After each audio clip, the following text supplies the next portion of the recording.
Le 14 juillet dernier, s'est tenu le conseil académique de l'Université Gaston Berger de Saint-Louis. Un conseil académique lors duquel il y a certaines de ces questions qui devraient être débattues. Et parmi ces questions, il y avait la question des vacances électorales. Et si on parle des vacances électorales, parce que tout simplement il y a des élections législatives qui se profilent à l'horizon dans ce pays, et que c'est la première fois qu'on assiste dans une université ou bien dans un pays que des autorités politiques veulent s'immiscer directement sur la vie académique des universités. Ils l'ont fait avec certaines de ces universités, ça a réussi.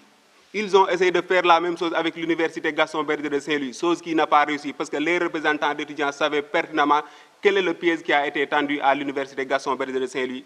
Malgré ce piège, malgré cette question aussi a été réussie au niveau de certaines de ces universités. Mais force est de constater que, grâce à la compréhension des responsables pédagogiques, à savoir les directeurs d'IFR ainsi que les professeurs, y compris aussi la responsabilité des représentants d'étudiants, ces autorités politiques n'ont pas pu réussir à fermer l'université Gaston Berger de Saint-Louis, qui voulait fermer d'ailleurs depuis le 28. Malgré cela, des revendications étaient sur place. Et quand on parle de revendications, tant qu'il n'y a pas eu gain de cause, en tant que des structures très responsables, nous sommes appelés à poser des actions syndicales.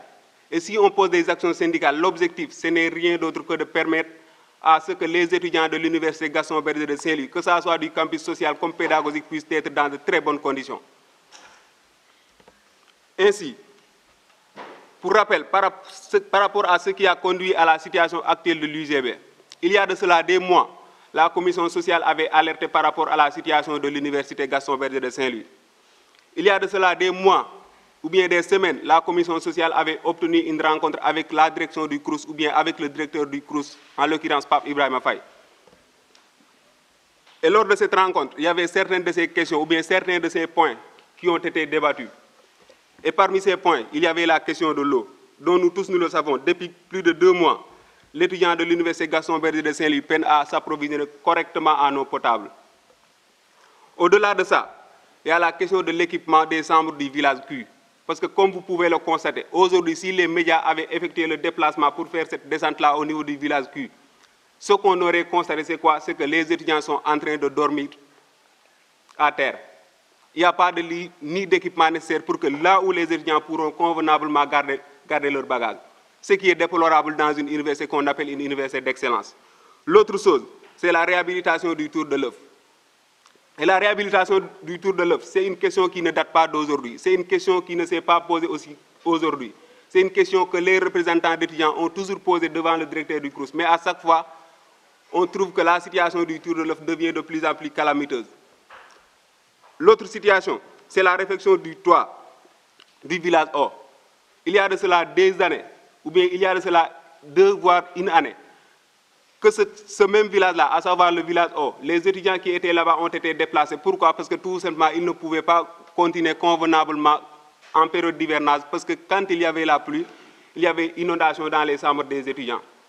Mais malgré tout, c'est une question qui date depuis 2020 et que la direction du CROUS ne parvient toujours pas à diligenter cette question-là. Ainsi, la commission sociale avait alerté en décrétant 48 heures de JST. Et rappelons-le, les journées sans ticket sont devenues un moyen de lutte syndicale au niveau de l'université Gaston Berger de Saint-Louis. Ce n'est ni la première fois et ça ne sera pas la dernière fois que les structures de représentants d'étudiants vont décréter des JST. Parce qu'il y avait de cela quelques mois ou bien quelques jours que ces mêmes structures avaient décrété ces mêmes journées sans ticket, mais que les administrateurs, à savoir le directeur du CROUS, continueraient convenablement à discuter avec ces gens-là pour voir quels sont les engagements qu'il pourra prendre pour au moins essayer de diligenter cette question. Ce n'est pas non plus parce qu'il est le plus compétent du Sénégal qu'on lui a légué cette structure. Mais si on lui a donné le Centre régional des œuvres universitaires de Saint-Louis, c'est pour au moins qu'il essaye de produire des résultats tangibles qui pourront permettre à l'étudiant de l'université Gaston Berger de Saint-Louis d'être dans de très bonnes conditions. Mais malgré tout, ce qu'on peut constater, c'est que depuis qu'il a été nommé comme directeur du CROUS, il n'a absolument rien fait pour l'université Gaston Berger de Saint-Louis. Aujourd'hui, malgré tout ce qu'on puisse dire sur les représentants d'étudiants, l'ensemble des travaux qui sont actuellement en cours au niveau du campus social comme pédagogique de l'université Gaston Berger de Saint-Louis, c'est le fruit des représentants d'étudiants. Pour vous dire qu'à l'UGB, même si ces autorités-là, en tant que des autorités administratives, sont là en tant que des appartenants de la mouvance présidentielle, nous, on se pose la question, à quoi leur appartenance à la mouvance présidentielle les apporte à l'UGB? Parce que quelqu'un qui se dit être de la mouvance présidentielle devrait au moins, à chaque fois s'il y a des difficultés qui se vivent dans la direction à laquelle il administre l'autorité centrale, à savoir le président de la République, ou bien le ministre, devrait se précipiter rapidement pour résoudre définitivement ces questions. Mais malgré tout, la tutelle, à savoir le ministre de l'Enseignement supérieur, de la Recherche et de l'Innovation, Cheikh Omar Anne, c'est cette personne-là qui est le premier blocage de l'Université Gaston Berger de Saint-Louis.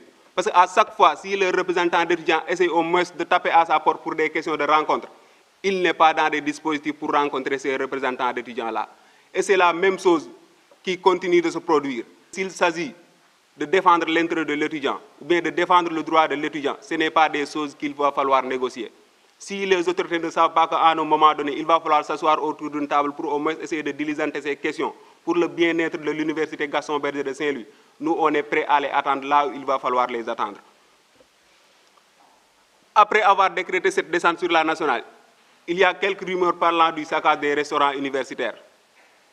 Que l'administration du CROUS même a sorti une note disant que, après avoir convoqué une assemblée générale, la coordination des étudiants de Saint-Louis a décrété une descente sur la nationale. Et après cette descente, il y a ce qu'on appelle le saccage, entre guillemets, pour ne pas faire cette publicité-là, des restaurants universitaires.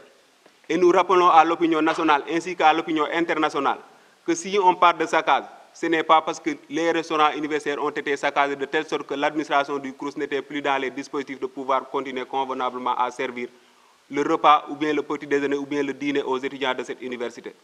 Pourquoi? Parce que tout simplement, même le jour J où le directeur du CROUS prenait cette décision unilatérale de demander aux repreneurs de fermer les restaurants universitaires, les restaurants avaient déjà préparé quelque chose pour servir les étudiants. Ce qui veut dire qu'ils préfèrent jeter cette nourriture-là à la poubelle que de permettre à ces étudiants-là de se nourrir convenablement.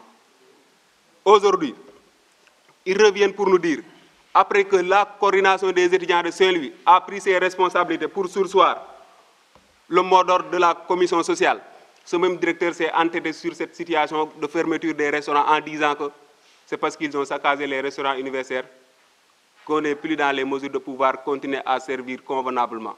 Mais nous les disons tout simplement, si l'administration du CROUS ou bien si les restaurants universitaires n'étaient pas dans des dispositifs de pouvoir continuer convenablement ce service-là, pourquoi attendre tard la nuit, vers 2h voire 3h du matin, pour vider les denrées alimentaires qui étaient au niveau de ces restaurants universitaires-là?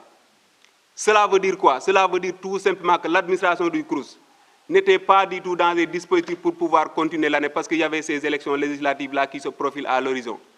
Ce directeur, s'il est animé par des questions politiques, il n'a qu'à laisser l'université qui est une institution académique, dont l'université, sa mission première, c'est de former des cadres, que ce soit des Sénégalais comme des étrangers qui ont demandé à être formés par l'université Gaston Berger de Saint-Louis.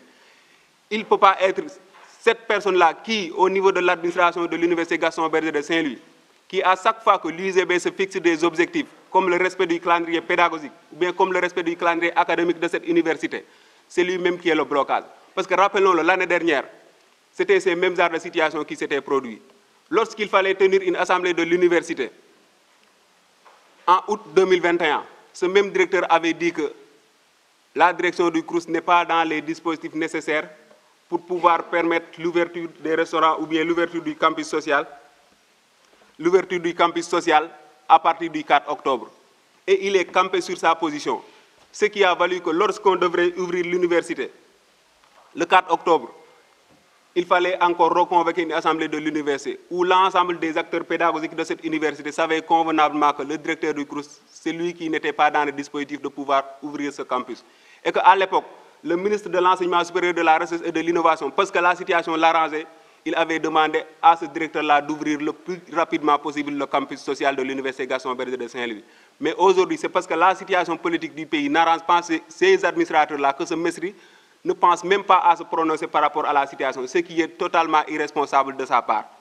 Après 96 heures où les étudiants sont restés dans la galère totale au niveau du campus social pour suivre convenablement leur activité pédagogique, pour aller vaquer à leurs préoccupations pédagogiques, pour faire leurs cours, ainsi que leurs évaluations, ainsi que les travaux dirigés et les travaux pratiques, le recteur était dans ce mutisme total-là pour ne pas se prononcer sur la situation de l'UGB.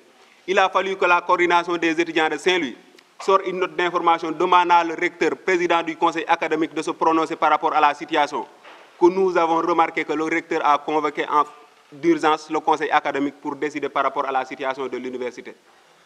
Si ces circonstances-là se produisent dans un milieu où il y a des administrateurs, où il y a des gens qui sont censés de se protéger ou bien de se prononcer sur tout ce qui est sur le fonctionnement de l'université Gaston Berger de Saint-Louis, mais attendre à ce qu'il y ait 96 heures, où il y a certains de ces étudiants même qui étaient dans cette logique de quémander de la nourriture, où la commission sociale s'est efforcée pour au moins essayer d'assurer cette nourriture-là à ces étudiants qui étaient restés sur place au niveau du campus. C'est parce que tout simplement, ils ne voulaient pas se prononcer sur la question. Ou bien peut-être il y avait des questions de piège qu'ils tendaient à ces représentants d'étudiants. Nous sommes conscients d'une chose, c'est que depuis très longtemps, ils voulaient fermer l'université Gaston Berger de Saint-Louis. Mais étant très conscients et très stratégiques, nous ne les avons pas donné l'opportunité de pouvoir fermer cette université-là. Parce qu'ils voulaient fermer l'université, mais ils n'avaient pas le courage de dire face aux étudiants que nous allons fermer l'université Gaston Berger de Saint-Louis parce qu'on doit aller vers des questions électorales.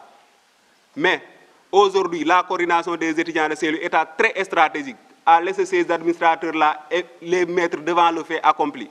Aujourd'hui, c'est eux-mêmes qui ont pris l'engagement de suspendre les activités pédagogiques au niveau de l'université Gaston Berger de Saint-Louis jusqu'au 3 octobre. Ce qui veut dire quoi?